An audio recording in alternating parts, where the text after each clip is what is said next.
Bloggy Friends Show.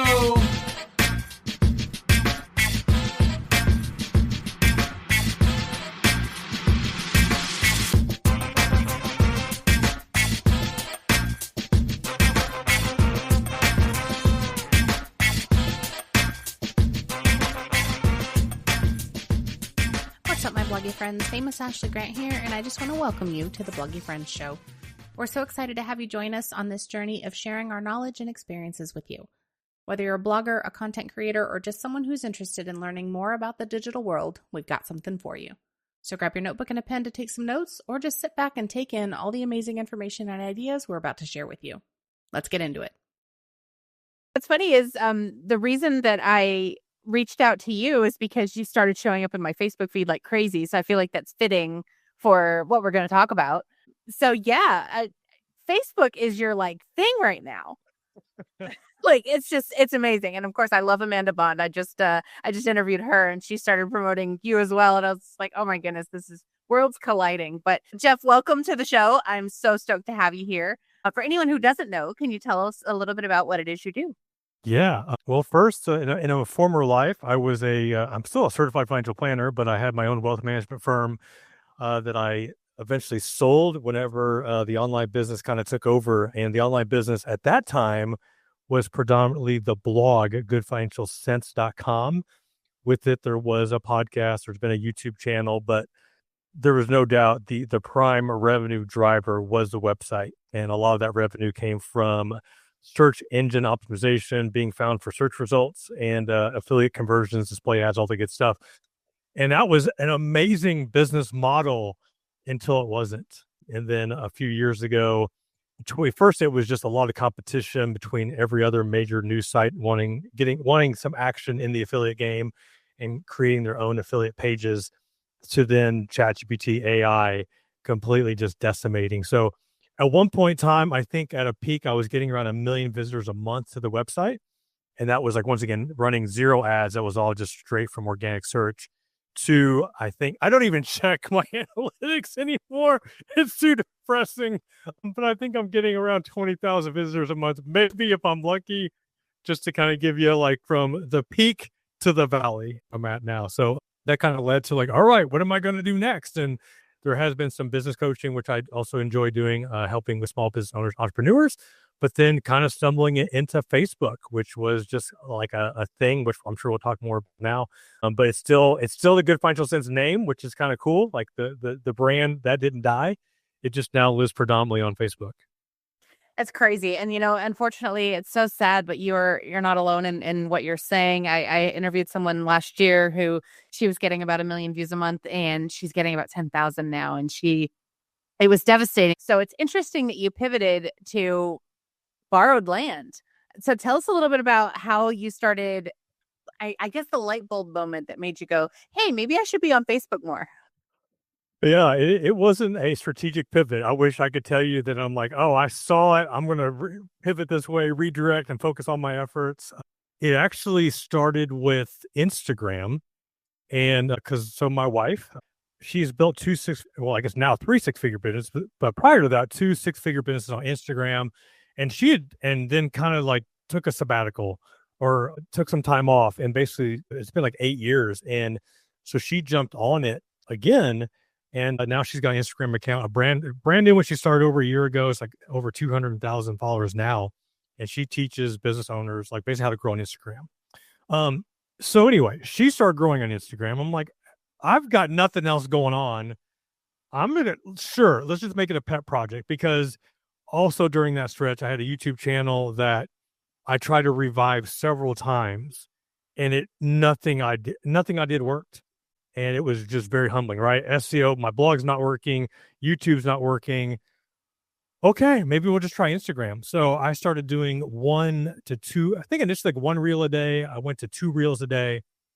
And I really wasn't growing it for any purpose other than just to grow it. As I thought, okay, just like the blog, if I grow it, I feel like good things are going to happen. Something will happen.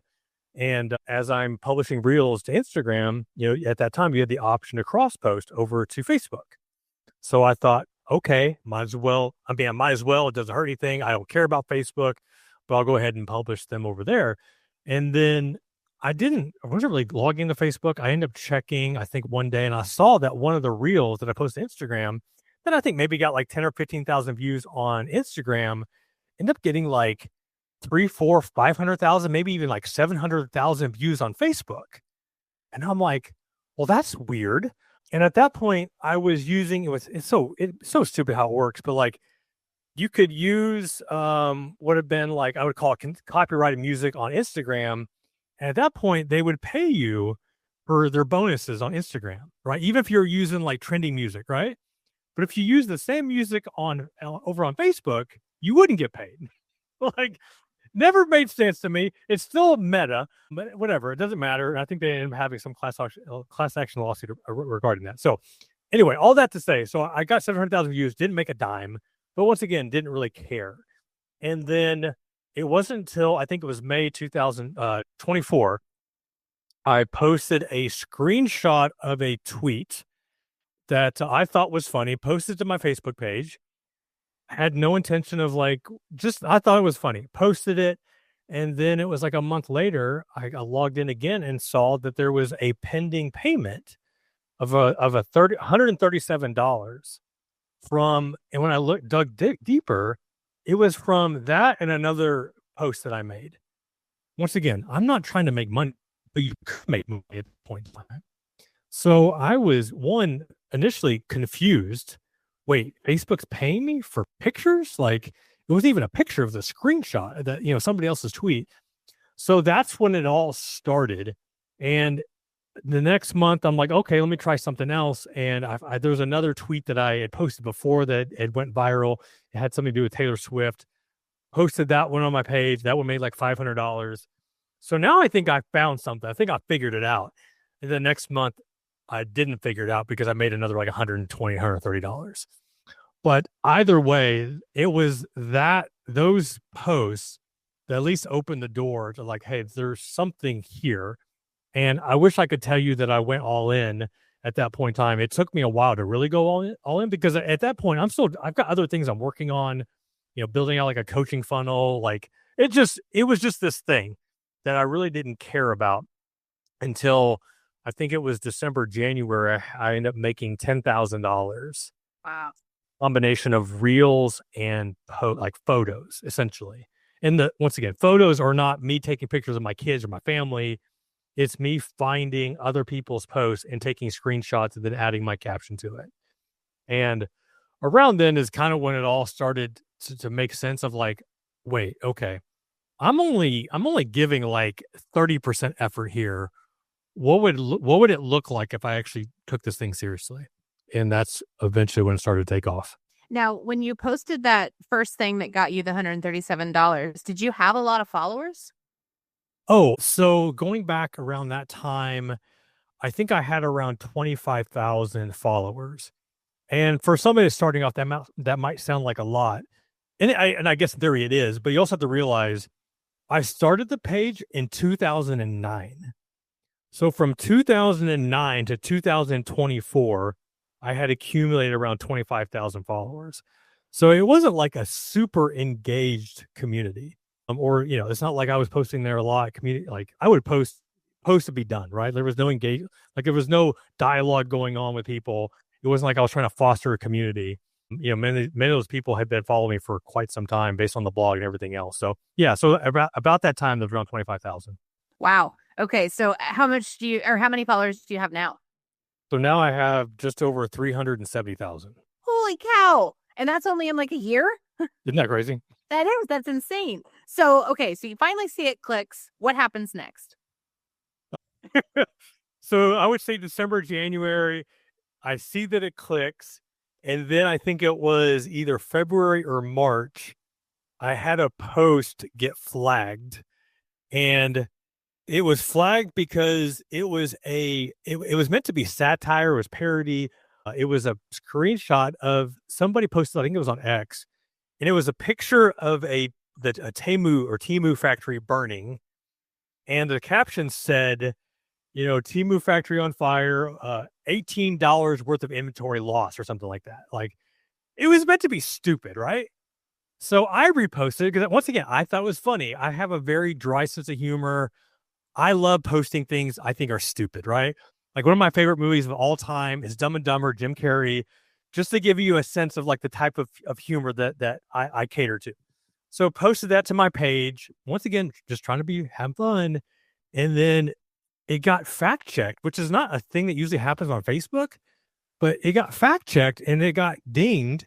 And then I didn't lose monetization, but it basically said like my distribution score was hit. So all of a sudden my engagement went to crap. And I tried, revising the post, putting hashtag, so this is a satire or this is a parody. This is meant to be satire. It took me I did that for a few weeks, kept like hitting refresh, thinking that it would go away. It never did. And it wasn't until I finally just deleted the post where I think it finally fell off.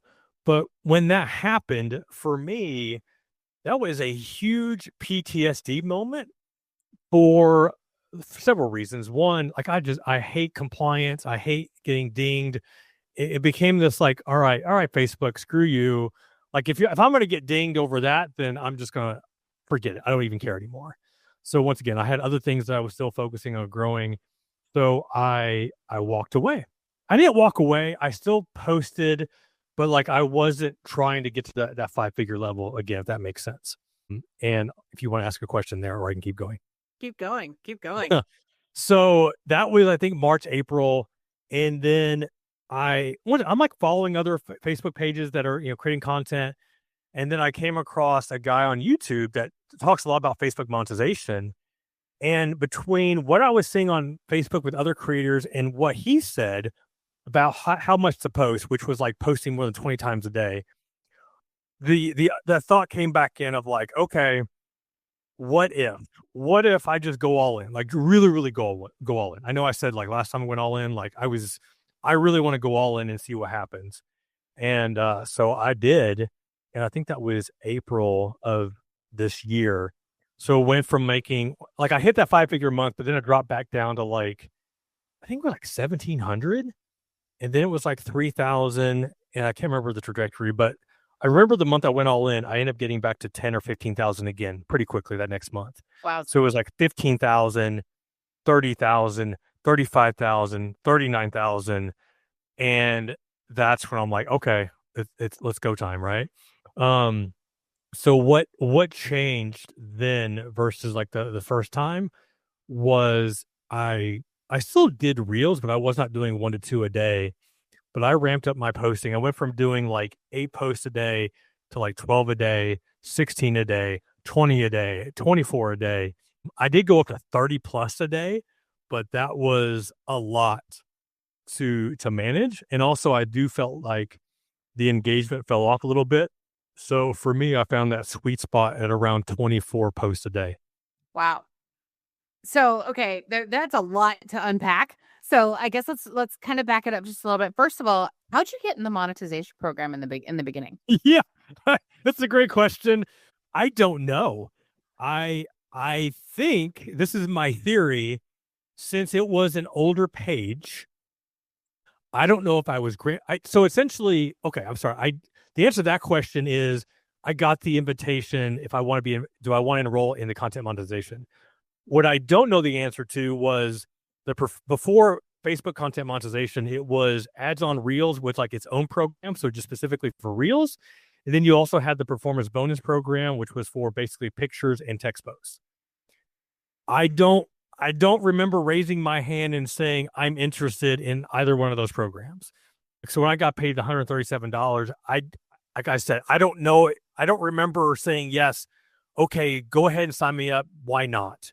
Without really even any hope or expectation to make anything. I truly don't know if I just clicked a button. I just have to assume, since it was an older page, 2009, 25,000 followers, and I was posting reels consistently, that maybe that's how I got in.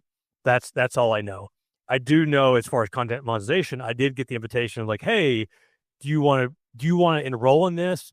You can enroll now, or come September the 1st, you're going to be automatically enrolled.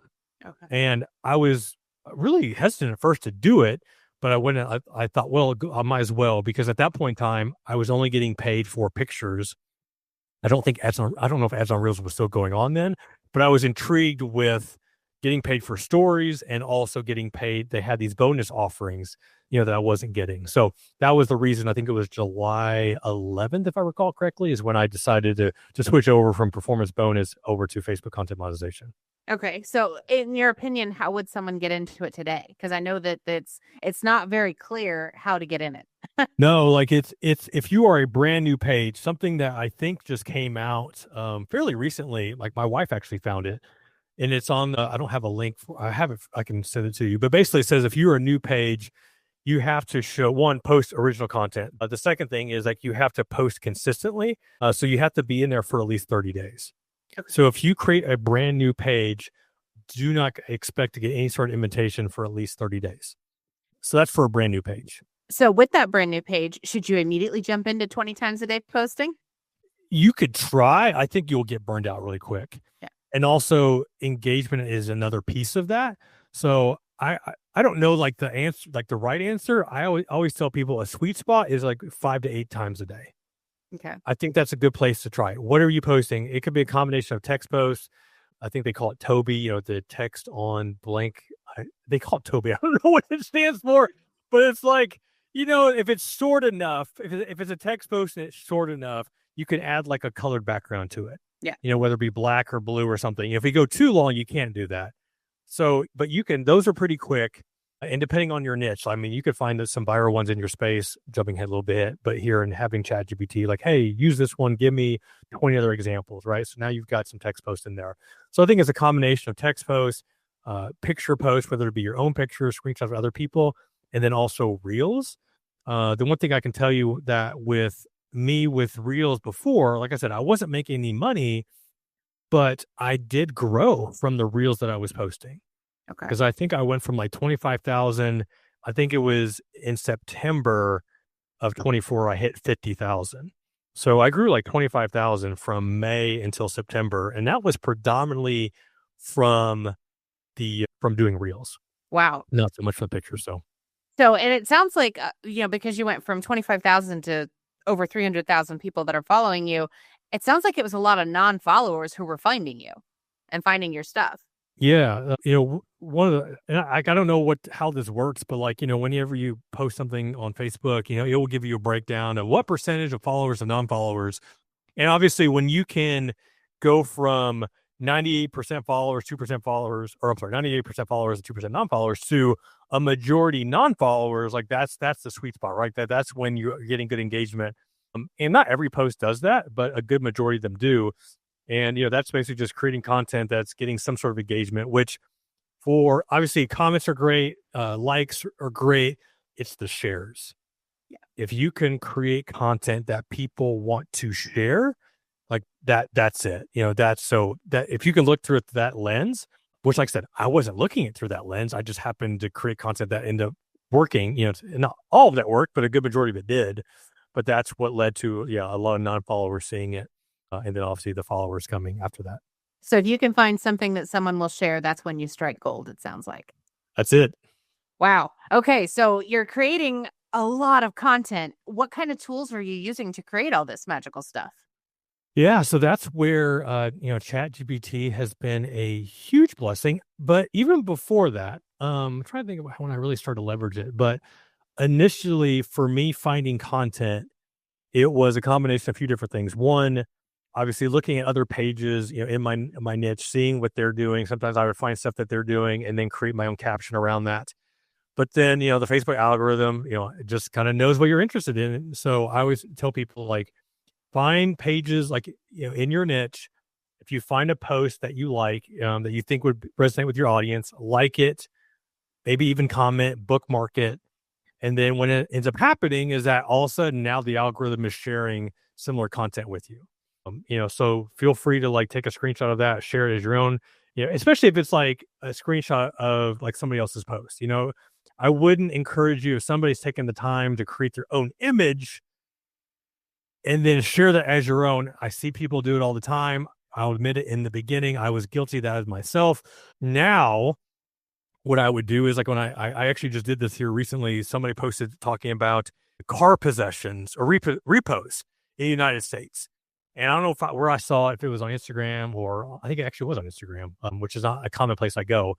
But I'm like, okay, I can take a screenshot and share it as my own image, or I can take a screenshot, upload that screenshot to ChatGPT, and say, hey, I want you to recreate this image, and then change the picture of the car and blah blah blah. So it recreated the image for me with the same text. So that's one way. But so I go to X, I go to Threads, and also Facebook to find the content. And then I wasn't doing this a lot then, but now it's like with every single post that I do, there's a caption that's written, and it's a combination of either doing a bold, polarizing, I won't say clickbaity, but something that's just going to get engagement. I also like a lot of satire. I use that a lot, in my captions. Or if I don't do that, then it's story driven. Where it's like, hey, I want you to write a story, and ChatGPT and I have had a lot of discussion, so it knows a lot about my story, a lot of what I believe in. So it will write a story, and now it actually gives me like 3 different variations. Where I can just either copy and paste. For like, hey, I like where you went with this part of it, but I don't like this part. Please rewrite, and then it will rewrite the story for me. So in addition to the caption, what I also have ChatGPT do is also provide a first comment that goes along with that. And for those that don't know, like whenever you're posting on Facebook, obviously you got the image, the picture, whatever, that's good, the caption as well. But if you have a first comment, that also shows up in the feed. And it never fails. Like not always, but like I wish I had my screen, but like there's examples where if I posted something, like the post itself may get like 500 likes or engagement, whatever, right? Well, then my first comment will also get like 100 likes or 50 likes, or they'll reply to that comment. And once again, engagement being the key, anything that you can do to drive more engagement. So, instead of me, once again, trying to rethink of like, okay, what am I going to write for a first comment? Now ChatGPT just gives me like 5 or 6 different examples that I can use, and I just pick the one that I want. That's amazing. But with all that content, like, are you scheduling it, or are you just sitting glued to your phone and your computer all day? It's a combination. So I will bulk schedule. I was using Buffer, which I think is a great one to start with. So with Buffer, it allows you to create. So you can schedule all this in Facebook, right? Like the thing with Facebook though is that you would go to hit publish, and then you got to pick the day, then you got to pick the time, and then you hit it, right? And like it's free, it's doable. With Buffer, I would pick the time slots, so on Monday from 9 a.m. until 3 a.m., there's a piece of content going out, right? And then I just fill the buckets of time with, and I think that works out perfect, right? With Post Planner, which is what I'm using now, I wanted to be a little bit more strategic in what I was posting. And I also wanted to incorporate more of my brand in the post. It's hard to do in every single thing. So now I've got, not to get into too much of the weeds, but I've got 4 different types of content that I schedule every single day, to include just basic screenshots, square images that I'm posting both on Facebook and Instagram, images, screenshots that are more branded to me. So I've got some Canva templates that I've created, and then just text only posts. So then with Post Planner, I can go in and just basically, they call them buckets, right? So I've got 4 different buckets of content, and I just fill the bucket, and then I schedule and I already got the pre-schedule what time those posts go live. And I can, if I do it and sit down and just roll up my sleeves and go at it, I can schedule a week's worth of content in like 2 4-hour blocks is what I figured. Okay. That's what I could do. Now, what I will say is that as a content creator, and also just being kind of like if you think of yourself like, you don't have to do this, but for me, it's like, I'm in the finance space. So there is something coming out every single day, some sort of news headline, some sort of stock update. Elon Musk said this or whatever. So it does make sense for me. It does make good financial sense for me to log into X, log into Facebook, and see, is there anything going on that I should maybe take a screenshot of and then add to that. So, I'm sure I spend at least an hour a day just looking at other content, right? Not every day, because like this whole weekend I didn't, because I just had tied up with family stuff. But there are, it feels good knowing that, okay, I've got everything scheduled. I don't have to log on if I don't need to. But, if I've got a minute, yeah, it makes sense. Cause like there are times I'll give you an example.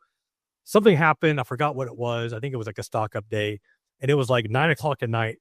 Excuse me. And I went ahead, took a screenshot, and hit publish like at 9 o'clock at night, and didn't have to do it. It wasn't part of my normal schedule, but I did it. And then like that post, and I've got several examples of this, but like that post made like $200. So there are examples where it does make good financial sense, to find something, but also like I can typically schedule, like I said, a week's worth of content and about a full day's of work if I want to. That's pretty incredible. So it sounds like you're literally doing all of this on your own. I am. For those that know anything about my story, like I've always been a big believer in delegating, outsourcing. It makes so much sense for so many reasons. When this kind of took off, there's just also this part of me. It's kind of like when I first learned SEO, like I just wanted to understand it. And I wanted to understand it because I hired a few different SEO agencies and just wasted a lot of money. And I'm like, all right, screw this, right? Like I want to understand it. And with this, I wanted to understand what's working and why is it working? Because even as I was telling somebody else, like even when I take a screenshot and I have ChatGPT give me the captions in the first comments, like there's a little nuance of like why I pick what I pick. And there are certain things that would be really hard for me to fully train a VA that wasn't working with me for like a year to fully understand why I do what I do. That being said, eventually I recognize, like, I'm sure that's just the final 20%, but for right now, like I just I want to understand why it's working before I delegate it out. And because then all of a sudden the engagement's not there, and I don't know, just also like it's been so fruitful that I'm not ready to let go of it yet. So yeah, between ChatGPT, I mean, ChatGPT has saved so much time, so much time. I wish like there's other tools, but like really between that Post Planner, like those are and then Canva, like those are the two heavy hitters that have just helped me schedule all this out, and like, when I could sit there and bust out like even a day's worth of content, like in like 30 minutes using those tools, like it's just fun. I don't know. I just have a lot of fun with it. So that's the real reason you haven't delegated it is you're having fun. It's fun. Yeah. It's like, it's still like, it hasn't reached the point yet where I'm like, oh, I don't want to do this anymore. This is so annoying. Eventually they will get there, like there's back in the day, like there's times like when I enjoyed doing SEO and I enjoyed writing articles and doing all that stuff. And then it got to the point where I'm like, no, I'm good. Like I'm good. Yeah. Not there yet, still having a lot of fun with it. It kind of reminds me of I think it was Elizabeth Gilbert who said every single person in their careers, we all, are eating shit sandwiches and we're just choosing which level of shit we want. So it sounds like you're still enjoying it. I'm still enjoying my shit sandwich. Get that on a bumper sticker. Shit sandwiches for sale. So I'm curious, you're doing all this stuff on Facebook, but are you still also doing stuff on goodfinancialsense.com? Like what other avenues of revenue and building email lists and all the things? Like, are you still doing all that?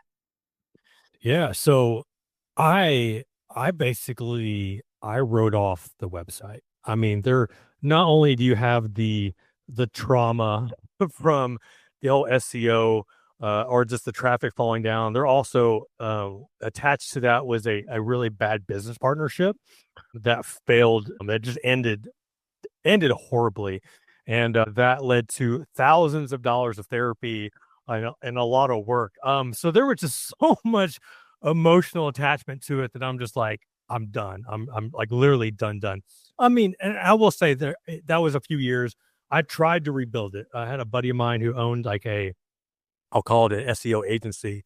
And we went in, this is like, I think 2 years ago now, and we cleaned up everything. Like we did everything that we knew to do. And actually I'll say everything he knew to do based on his experience, and like we spent like 3 months cleaning up all this stuff and it just did nothing. So I'm like, I mean, okay, all right, God, I guess I'm moving on. Right. And then just a few weeks ago, I ended up talking to a guy who who does Facebook, has been doing Facebook for a long time. And the first call we had, he made a comment, said, whatever you're making on your Facebook page, you should be making almost the equivalent on your website. And I'm like, okay. I at first he said, I'm like, yeah, whatever. So anyway, basically what he meant was, using Facebook as a driver of views of people, over to the site, and monetizing, whether it be through affiliate conversions, display ads, et cetera, et cetera. So it definitely was like something that I'd never even considered, right? Like I just get completely written it off. So at the time of this recording, that strategy has not been executed. We actually have an onboarding call tomorrow, funny enough, that we're going to talk about how we're going to do this. So I think I'll just kind of give you a preview. Is basically 30% of the posts on Facebook their pure intent is to drive people over to the website.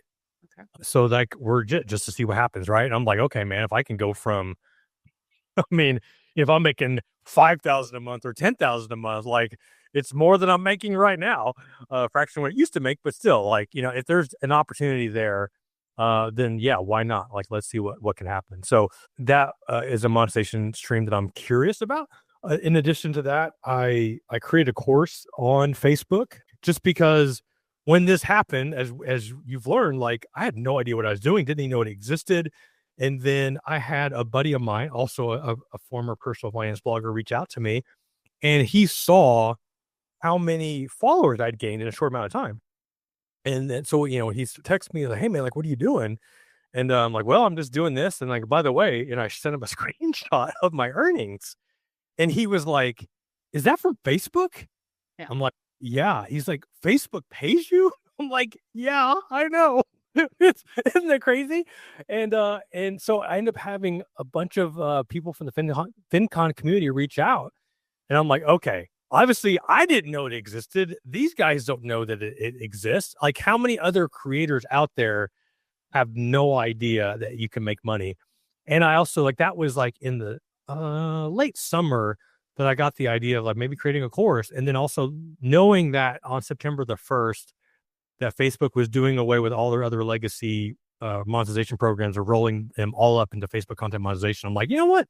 This might be a good time to have a resource to show people. So anyway, that course went live a few months ago. So that's been good. And then that also gave me an excuse or reason to go back on YouTube. So one of the things my wife talks about all the time on Instagram and helping people grow on Instagram, which I think applies to anybody listening to this right now, is that if you're trying to grow on any platform, you got to talk about one thing. You got to be known for the one thing. And that is something I have just resisted for so long, just being a certified financial planner, entrepreneur, business owner, blah, blah, blah. So it was just so hard for me. But then I'm like, okay, I'm going to go back on YouTube. I'm going to be known for the one thing. And that one thing is Facebook monetization. So for the last 6 or 7 videos I've done, it's all been about Facebook. All the shorts I'm doing is on Facebook. And it has been driving conversions for the course. So, and for the first time in 3 years, I've actually gained subscribers. That's fantastic. No, it's like, when it finally feels like things are actually clicking, it's fun to see it all play out. So anyway, those are the main monetization streams right now. That's awesome. I actually got influenced myself. I purchased your course 2 days ago. I've not had a chance. I saw that come through. Yeah, I haven't had a chance to play with it because life's been kind of crazy.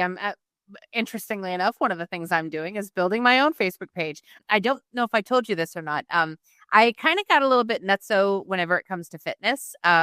Today is, I believe, day 120 of my insane fitness journey. And so I started a page because I was going to build it. And that's kind of what led me to talking to Amanda, which led me to talking to you, and all kinds of craziness. But yeah, the page is called More Movement, Please. And so I'm curious, coming to you as what I now consider my Facebook page expert, what would you do to build a fitness page? Yeah, obviously it's the any sort of success stories, any like before after pictures. I think any sort of like safe community where you're willing to share that. Obviously, if you can get other people to share, I think just have that whole community aspect. I think the things that you're eating, the things that you used to eat, I think anytime, or just being real about any setbacks that you've had, or man, just any of that, right? Like even old pictures of you, and just like sharing like where you were emotionally, during that time frame. Like here's what people saw on the outside, but here's actually what's going on the inside. I think, and the cool thing about ChatGPT is like it can help you with that, right? Like I've had a lot of those where I've came across a lot of I'll call them like story driven pages, and there a lot of them are in the mom niche. I've also found a few in the business owner niche where they just share a story. And when I see that, like I'll take that story, paste it into ChatGPT, but then I'm like, I then tell my story and like to same format and to use that. And a lot of those posts have done really well. If you got a picture and a story. But yeah, I think like what you're eating in the middle of working out, I mean, everything that you do ends up being content. Yeah. It's like you waking up like, I don't want to go to the gym, or I don't want to work out, like real life stuff, right? Yeah. People relate to that. Going out to eat with friends and seeing what everybody else orders and like what you're ordering, like this effing sucks. Yeah. Yeah. It really does. What you buy at the grocery store, what you used to buy, I mean, just like everything, because what you're going through is a battle that, I mean, I've gone through, that so many people go through, and the more real and the more transparent you can be, I just think that's all going to resonate. I think so too. I think that's probably really good advice, because I mean, it has been a journey, man. Let me tell you what, like, because I technically speaking started 2 years ago, but my instructor said that it doesn't count because I wasn't actually putting in real work. And so hopefully that plus the podcast and all the things, I want to make it, an actual, the reason I named it More Movement Please is because I want movement. I want it to be a movement. So yeah, that's kind of where I'm at. But so tell us a little bit about the course. Like what will people learn in it if they purchase it?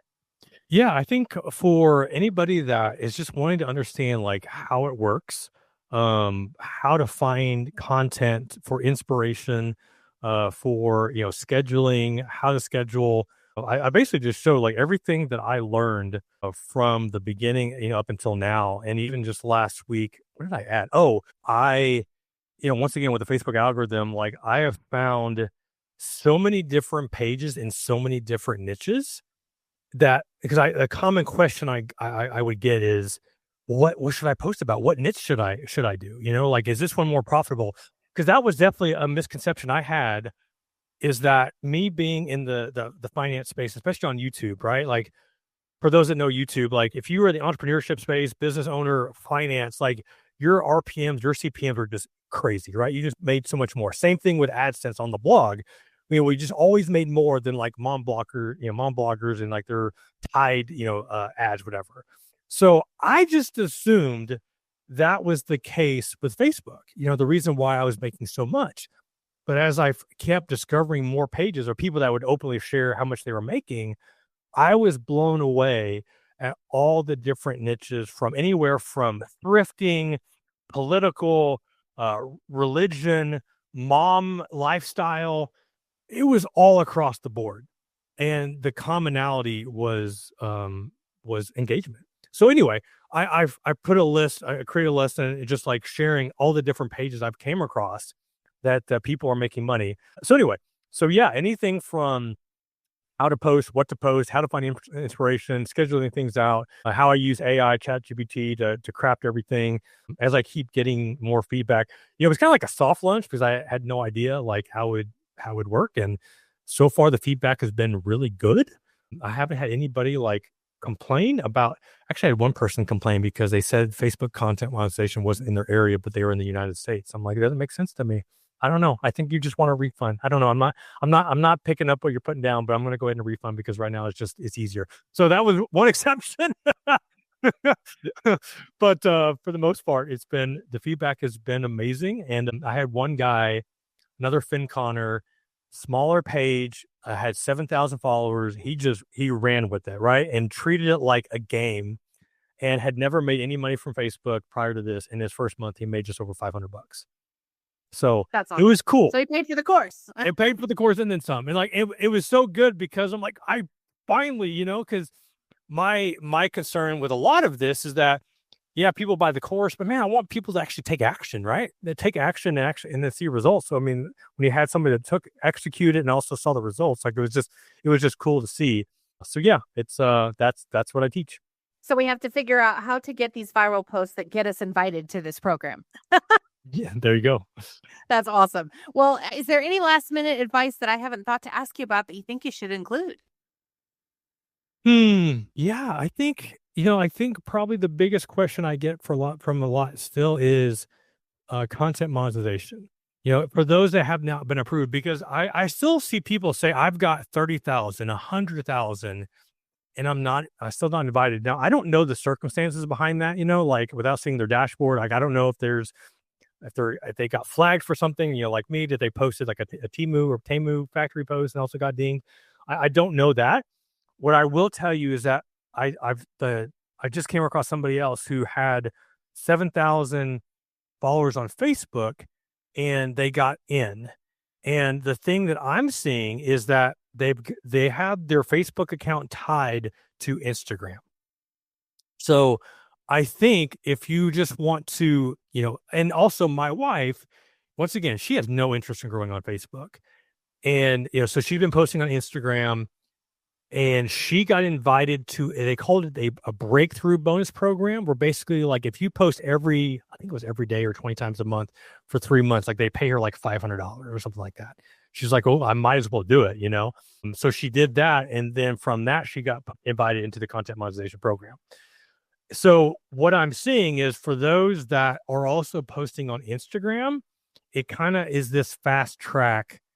Like I said, I can't verify that, but it definitely sees like a commonality. So if you're just posting to Facebook, sync or link, whatever it is, your Instagram account to your Facebook page and also post there as well.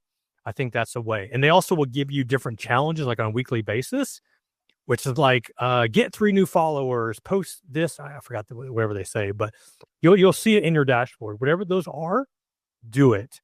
And do it on a weekly basis. Because once again, you're just demonstrating to Facebook like why you are worth being invited to the program. So there's a few other tidbits to give you. So they're gamifying monetization. Pretty much. Yep. So I can't remember if I asked this or if you said it, so I apologize, but did you say you're also sharing the stories on Facebook? I do. I'm not good at stories. Like if you actually look right now, it's been 2 days, I think. What I try to do is I will go to Facebook and then I will reshare like my top post from like the last day or two, because it's just a way, once again, like if there's a post that's getting good engagement, let me get it in front of my followers again who may have missed it, get more views and keep the engagement going up, right? So that's kind of the thought process there. So I'll do like anywhere from like 5 to 10 of my posts from the last 2 days. I do that on Facebook and then I go to Instagram. And then if I do a story of me talking, I'll share those to Instagram because they automatically cross post to Facebook as well. Okay. But like I said, I'm not good at it, but I do try to do that. The screenshots that you share, do you give, like, I think I've seen a couple of them where you actually keep the handle of the original person. Is that how you give credit to the original creators? Yeah, that's how I do it. I don't like it. I will say I've been guilty of this in the past, but I don't like it when I see, because I've had people screenshot one of mine. It's clearly my blue background. It's my image, and they took my name off, right? And I'm like, I don't know. I just don't think that's cool. Some people ask like, well, could you tag the person? And I'm like, you definitely could. I've done it in the past. Like it hasn't hurt engagement either way. I guess that's something that could be debated, but as of right now, like I don't. It's just because it's another step that I don't do. But I do make sure if I do screenshot anybody, like they see their handle. So if it's something that they want to go follow that person, find that person, they can easily find them that way. Yeah, that makes a lot of sense. Well, and of course, I have to ask this: do you have plans for any other pages? Yes. 100%. Okay. Okay. Yeah, do you want to share anything about that? If you don't have to say the names, but what niche they're in? There's 2 things I'm looking at. One, it would be, I have so much financial content. Like it seems like it would be really dumb of me not to create another finance page. And with ChatGPT creating so many different prompts or captions, excuse me, with the same image, like it seems like that could be a streamlined process. Like, all right, upload it here. It's going to go to this page, upload it here. So I'm going to do one anonymously because I want to see how long it takes to grow a page. And I don't want to use Good Financial Sense page to help it. Okay. So it's more of like a case study. Okay. That I want to do for me, just from my own, and also I'm sure it'll be good for YouTube as well. And then also my oldest son, he's 18. I'm like, hey, dude, do you want me to show you how to do this? Yeah. We're going to create one together, and this is probably going to bring on a whole lot of more questions, but I'll just drop it and just let people simmer on it. I can't verify these results, but I had somebody reach out to me. They found my YouTube videos, and they ended up reaching me on Instagram, and now we're texting. Last month, you think my headline is good at making over $150K this year. He made $200,000 last month. I'm sorry, in 1 month? That's correct. I said, I can't verify these numbers. I'm just sharing what has been shared with me. I can share that he has 3 pages. One of them made like 90%, is like 200K. And what he is posting is basically AI videos of just stupid stuff, you probably we've all seen them, right? Like the deer that runs through the barber shop, or just random stuff, right? He's posting like 10 a day on each page. Wow. He's went all in. So we are, with my oldest son, I'm going to help him create an AI just to see, just for fun. Yeah. Just see what happens. So I'm going to create my finance one. He's going to do that one. And then kind of take note to see which one grows the fastest. So I'm intrigued. Like, I don't know how long that's going to last. Like, what I've now realized is, like, I started liking a few of these videos. All of a sudden now the feed is just like, they're just everywhere. So I don't know how you truly stand out with that. So, and also too, like, I don't know if Facebook will end up, like harming or like flagging that content, because it's just like, is that really what you want your feed of? I don't know. But anyway, all I know is the guy took advantage of an opportunity that was ripe, and he's done pretty well. So anyway, just if you think there isn't an opportunity here to make money with Facebook content monetization, like, there is. Well, I think that it's definitely proof that we need to at least capitalize on it while we can, because, I mean, if it's anything like what's happened with Google, we could face another algorithm update, and who knows what could happen. So we need to strike while the iron's hot, get while the getting's good. That's right. That's awesome. Well, where all can people find you on the interwebs? Yeah, if you want to go to Good Financial Sense, that is the Facebook page. And then if you search up a Wealth Hacker or Jeff Rose, you'll find my YouTube channel. And I think on Instagram, Twitter, or I'm at JJeffRose. But predominantly on Instagram, YouTube, and obviously Facebook. Yes. And you also have a book, Soldier of Finance. Is that right? Soldier of Finance. Yeah, I'm going to talk about that in a minute. But it's there's also that book thing. Well, we'll leave all the links in the show notes. But Jeff, I just want to thank you for talking to me about this and getting me fired up about Facebook. Who knew? I was starting to kind of, I'll be honest with you, I was starting to really not like Facebook anymore, but now I kind of want to play with it. I know I didn't say this earlier, but like Facebook was my least liked social media platform. Like, I out of all of them, I had zero interest in Facebook until it made sense to have an interest. Till it made good financial sense. Until it made good financial sense. That's right. All right. That's perfect. Well, thank you so much. Thank you. Well, my bloggy friends, I hope you enjoyed all the insights our guest had to share with you. To get the show notes for this and all episodes, go over to famousashleygrant.com/podcast. And until next time, may your page views be high and your bounce rate be low.